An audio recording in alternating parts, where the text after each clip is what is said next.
নমস্কাৰ অহা 5 জুন তাৰিখে জিটিপিজিটিৰ টেটকাম ৰিক্ৰুটমেণ্টৰ প্ৰভিজনেল মেৰিট লিষ্ট প্ৰকাশ পাব। এই সম্পৰ্কত মুখ্যমন্ত্ৰী মহোদয়ে ফেচবুক লাইভ যোগে জনাইছে আৰু এতিয়া বহুতেই তেওঁলোকে কমেণ্ট ছেকশ্যনত লিখিছে যে graduate teacher arts, graduate teacher science বা গ্ৰেজুৱেট টিচাৰ হিন্দী, সংস্কৃত সম্পৰ্কত কাট অফৰ এটি বিশ্লেষণ তেওঁলোকে বিচাৰিছে। ইতিমধ্যে আমি পিজিটিৰ পাৰ্টটো আগবঢ়াইছোঁ, আপোনালোকে যথেষ্ট সঁহাৰি আগবঢ়াইছে।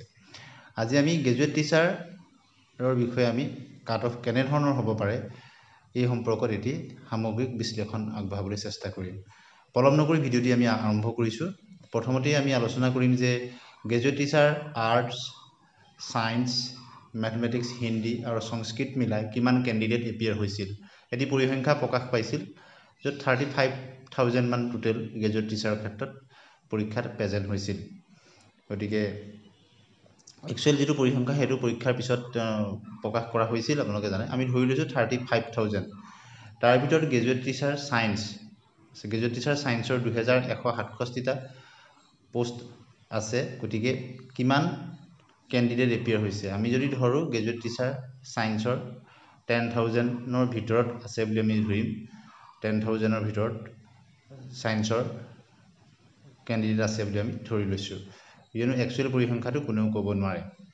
গতিকে সেই প্ৰথমে আমি ছায়েন্সৰ কাট অফ কেনেধৰণৰ হ'ব। ছায়েন্সৰ কেণ্ডিডেটখিনি যথেষ্ট হাই স্ক'ৰিং হয়। তেওঁলোকে যিহেতু আপোনালোকে জানে 140 নম্বৰ পৰীক্ষা হৈছিল, কিন্তু কুৱেশ্যনখন যদি আমি চাওঁ জিটি আৰ্টছৰ ক্ষেত্ৰত কুৱেশ্যনখন কিছু মডাৰেট নহয়, হাৰ্ড আছিল। গতিকে আৰু যিহেতু নিগেটিভ মাৰ্কিং আছিল আৰু পেডাগজি পাৰ্টটো বহুতে টান পাইছিল, কিন্তু ছায়েন্সৰ পাৰ্টখিনি যিখিনি মেথছৰ যিখিনি পাৰ্ট ছায়েন্সৰ যিসকল কেণ্ডিডেটৰ কাৰণে উজু হৈছে বা অন্যান্য আছাম NHP পুলেই হওক, সেইখিনি পাৰ্ট ইমান টান নাছিল। কিন্তু পেডাগজি পাৰ্টটো অলপ জটিল বা হাৰ্ড লেভেল আছিল বুলি বহুতেই ক'ব বিচাৰে। আৰু মেথছৰখিনিও হাৰ্ড আছিল যদি যিহেতু ছায়েন্সৰখিনি তেওঁলোকে তাত এক্সপিৰিয়েঞ্চ আছে, গতিকে ভাল স্ক'ৰিঙেই কৰিব বুলি আমি ধৰিছোঁ। আৰু বিভিন্ন গ্ৰুপৰ জৰিয়তে বিভিন্ন ভিডিঅ'ৰ যোগেদি আপোনালোকৰ পৰা আমি পোল লৈছিলোঁ আৰু সেই সম্পৰ্কত যিখিনি পাইছোঁ আপোনালোকক জনাবলৈ বিচাৰিছোঁ। গতিকে এই সকলোখিনি যদি আমি চাওঁ, 10,000 কেণ্ডিডেট যদি আমি ধৰি লওঁ গ্ৰেজুৱেট টিচাৰ ছায়েন্সৰ ক্ষেত্ৰত, কাট অফ কিমান হ'ব পাৰে। গতিকে আনৰিজাৰ্ভৰ ক্ষেত্ৰত আমি যদি চাওঁ 68 to 70 এটি কাট অফ হ'ব পাৰে। গতিকে আনৰিজাৰ্ভৰ ক্ষেত্ৰত 68ৰ পৰা 70, যিহেতু কাট অফ বুলি ক'লে একেবাৰে তলৰ কেণ্ডিডেটজন ধৰা হয়, গতিকে আনৰিজাৰ্ভৰ ক্ষেত্ৰত 68 to 70 এটা আমি ছেফ জ'ন বুলি ধৰিব পাৰোঁ। আৰু আনৰিজাৰ্ভৰ ক্ষেত্ৰত ওমেনৰ ক্ষেত্ৰত 65 to 67 এটা ছেফ জ'ন হ'ব পাৰে ওমেনৰ ক্ষেত্ৰত আনৰিজাৰ্ভৰ। গতিকে আমি 65 to 68, 69 এটা ছেফ জ'ন বুলি ধৰিব পাৰোঁ। এতিয়া আমি চাম OBC MOBCৰ ক্ষেত্ৰত। OBC MOBCৰ ক্ষেত্ৰত তো তেনেদৰে 65ৰ আশে-পাশে থকাৰ পূৰ্ণ সম্ভাৱনা আছে ছায়েন্সৰ ক্ষেত্ৰত। আৰু ওমেনৰ ক্ষেত্ৰত 1 পইণ্ট হয়তো OBC MOBC ওমেনৰ ক্ষেত্ৰত হয়তো অলপ কম হ'ব পাৰে। গতিকে 65 OBC MOBCৰ ক্ষেত্ৰত জিটি আৰ্টছত জিটি ছায়েন্সৰ ক্ষেত্ৰত ছেফ স্ক'ৰ বুলি আমি ধৰিব পাৰোঁ, কিন্তু কোনেও কাট অফ কিমান হ'ব ধৰিব নোৱাৰি। ঠিক একেদৰে ST প্লেইনছ বা SC সকলৰ ক্ষেত্ৰত প্ৰায় সমান থাকে, পইণ্টছৰ কিছু ইফাল সিফাল থাকে। গতিকে 60+ স্ক'ৰ কৰা সকলক আমি এটা ছেফ জ'নত আছে বুলি ধৰিব পাৰোঁ SC আৰু ST প্লেইনছৰ ক্ষেত্ৰত। আৰু ST হিলছৰ ক্ষেত্ৰত কিছু কম হ'ব, অৰ্থাৎ 50 to 55 বা 50+ থকা কেণ্ডিডেটখিনি ST হিলছৰ ক্ষেত্ৰত ছেফ বুলি আমি ধৰিব পাৰোঁ, যিহেতু প্ৰাৰ্থীৰ সংখ্যা যথেষ্ট কম থাকে। আৰু টি টাইপছৰ ক্ষেত্ৰত বা অন্যান্যবিলাকৰ ক্ষেত্ৰতো cut off less than 60, 55 to 60ৰ ভিতৰত থকাৰ সম্ভাৱনা আছে PWDৰ ক্ষেত্ৰতো। গতিকে PWDৰ ক্ষেত্ৰতো 55ৰ আশে-পাশে থকাৰ সম্ভাৱনা আছে বুলি আমি ধৰিব পাৰোঁ ছায়েন্সৰ ক্ষেত্ৰত। গতিকে এইখিনি আপোনালোকৰ পৰা পোৱা বিভিন্ন কমেণ্টছ, আপোনালোকৰ নম্বৰ এতিয়াও আপোনালোকে জনাব। 5 জুনৰ আগত আমি আৰু এটা পাৰ্ট আপোনালোকক দিবলৈ চেষ্টা কৰিম। আৰু বিভিন্ন ধৰণৰ পোলবিলাকৰ পৰা আৰু বিভিন্ন ধৰণৰ গ্ৰুপছবিলাকৰ পৰা কিছু তথ্য সংগ্ৰহ কৰি আপোনালোকক দিছোঁ। গতিকে যাতে আপোনালোকে ছেফ স্ক'ৰ কিমান হ'লে আপোনালোকে হ'ব বুলি ভাবিব পাৰে এক ধাৰণা আমি দিবলৈ চেষ্টা কৰিছোঁ। এতিয়া আমি আলোচনা কৰিম গ্ৰেজুৱেট টিচাৰ মেথমেটিক্স।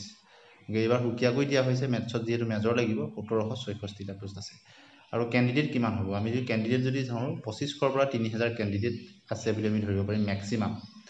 গতিকে 1766টা পোষ্ট মানে 1:2 এটা পোষ্টৰ বিপৰীতে দুজন বা তাতকৈ বেছি খুব বেছি প্ৰাৰ্থী নহ'ব। গতিকে ইয়াত কাট অফ যথেষ্ট কম যাব।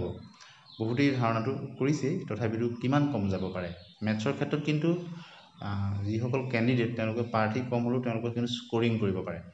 মেথছৰ যিসকল মানুহ তেওঁলোকে মেথছত ভাল হয়, আপোনালোকে চাব। অন্যান্য ধৰণৰ ইংলিছ গ্ৰামাৰ তেওঁলোকৰ শুদ্ধ হয় সাধাৰণতে যদি দেখা যায়, আৰু তেওঁলোকৰ অন্যান্য পাৰ্টছবিলাকত কিন্তু একুৰেচি লেভেলটো অন্য কেণ্ডিডেটৰ তুলনাত ভাল।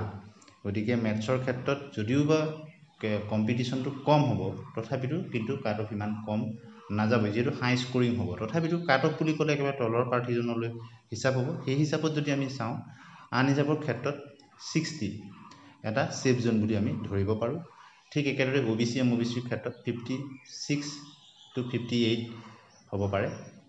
আৰু SC STৰ ক্ষেত্ৰত ST প্লেইনছৰ ক্ষেত্ৰত 55 54 এটা ছেফ জ'ন হ'ব পাৰে। ঠিক একেদৰে তলৰ ST হিলছৰ ক্ষেত্ৰত 50+ এটা ছেফ জ'ন হ'ব পাৰে।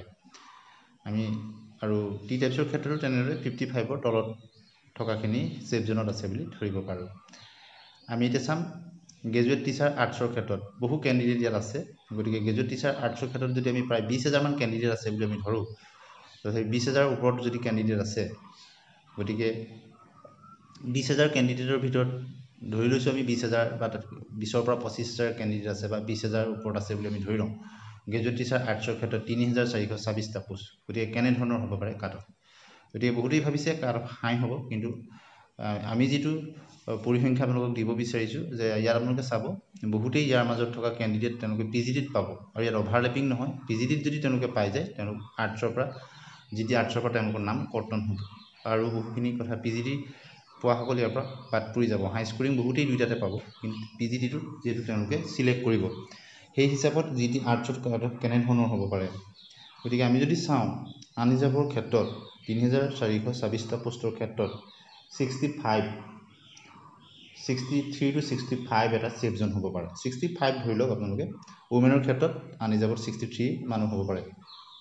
ঠিক একেদৰে OBC MOBCৰ ক্ষেত্ৰত 62 61 এটা ছেফ স্ক'ৰ বুলি আমি ধৰিব পাৰোঁ। ঠিক একেদৰে আমি যদি চাওঁ আৰ্টছৰ ক্ষেত্ৰত ST প্লেইনছৰ ক্ষেত্ৰত 5960 বা SCৰ ক্ষেত্ৰত 5960 এটা ছেফ স্ক'ৰ হ'ব পাৰে। আৰু ST হিলছৰ ক্ষেত্ৰত 55 এটা ছেফ স্ক'ৰ হ'ব পাৰে। PWDৰ ক্ষেত্ৰত তেনেদৰে 55+ থাকিলে আমি ছেফ স্ক'ৰ বুলি ধৰিব পাৰোঁ। এতিয়া আমি চাম গ্ৰেজুৱেট টিচাৰ হিন্দী। গতিকে গ্ৰেজুৱেট টিচাৰ হিন্দী সকলৰ বহুতে আৰ্টছতো তেওঁলোকে এপ্লাই কৰিছে। গতিকে গ্ৰেজুৱেট টিচাৰ 642টা পোষ্ট আছে। গতিকে গ্ৰেজুৱেট টিচাৰ হিন্দীৰ আমি সিমানখিনি তথ্যও পোৱা নাই, তথাপিতো আপোনালোকক ক'ব বিচাৰোঁ যে আনৰিজাৰ্ভৰ ক্ষেত্ৰত 65 এটা ছেফ স্ক'ৰ বুলি আমি ধৰিব পাৰোঁ। ঠিক একেদৰে আমি যদি চাওঁ OBC MOBCৰ ক্ষেত্ৰত 62 61 এটা ছেফ স্ক'ৰ হ'ব পাৰে হিন্দীৰ ক্ষেত্ৰত।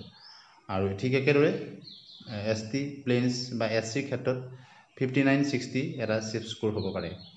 গ্ৰেজুৱেট টিচাৰ সংস্কৃতৰ ক্ষেত্ৰত 229টা। এই ক্ষেত্ৰত আমি কিন্তু তথ্য সিমান পোৱা নাই, গতিকে আমি এই ক্ষেত্ৰত আমি ক'ব নিবিচাৰোঁ। তথাপিতো আনৰিজাৰ্ভৰ ক্ষেত্ৰত যদি আপোনালোকে সংস্কৃতত চায় 60 to 63 এটা ছেফ স্ক'ৰ হ'ব পাৰে। ঠিক একেদৰে আমি যদি চাওঁ OBC MOBCৰ ক্ষেত্ৰত 58 to 60 এটা ছেফ স্ক'ৰ বুলি আমি ধৰিব পাৰোঁ। ঠিক একেদৰে ST প্লেইনছ বা SCৰ ক্ষেত্ৰত 55+ থকাসকল ছেফ স্ক'ৰত আছে বুলি ধৰিব পাৰোঁ।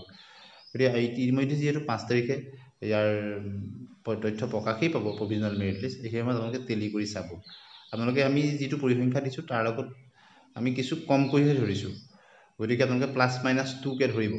যিটো কৈছোঁ তাৰ লগত +-2 হিচাপত প্ৰতিটো কেটেগৰী ধৰিব। প্লাছো হ'ব পাৰে 2 আৰু মাইনাছো হ'ব পাৰে। +-2 আপোনালোকে ধৰিব।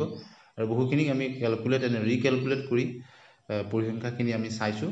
আৰু যিহেতু কাট অফ বুলি ক'লে একেবাৰে তলৰ কেণ্ডিডেট, সেই হিচাপত আমি ধৰিছোঁ।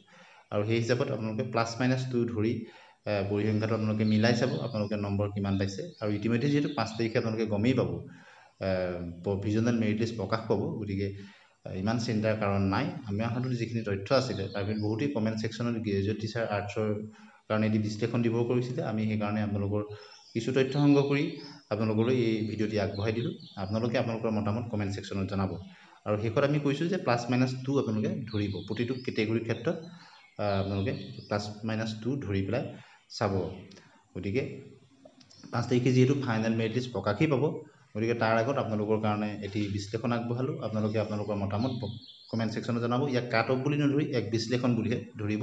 যিহেতু নতুন পদ্ধতি হৈছে, কোনেও ক'ব নোৱাৰে কাট অফ কিমান হ'ব, আৰু আজিকালি যথেষ্ট মেৰিটিয়াছ ষ্টুডেণ্ট থাকে আৰু পইণ্টতে ইফাল সিফাল হয়। গতিকে আমাৰ এক বিশ্লেষণ আপোনালোকলৈ আগবঢ়ালোঁ। এনেধৰণৰ ভিডিঅ'ৰ কাৰণে আপোনালোকে কমেণ্ট ছেকশ্যনত আপোনালোকৰ মতামত লিখিব, আৰু পৰৱৰ্তী সময়ত কোন কেটেগৰী বিচাৰে আপোনালোকে কমেণ্ট ছেকশ্যনত লিখিব, আৰু চেনেলটোত যদি প্ৰথমবাৰৰ কাৰণে আহিছে ছাবস্ক্ৰাইব কৰি দিব। আজিলৈ আহোঁ, ধন্যবাদ।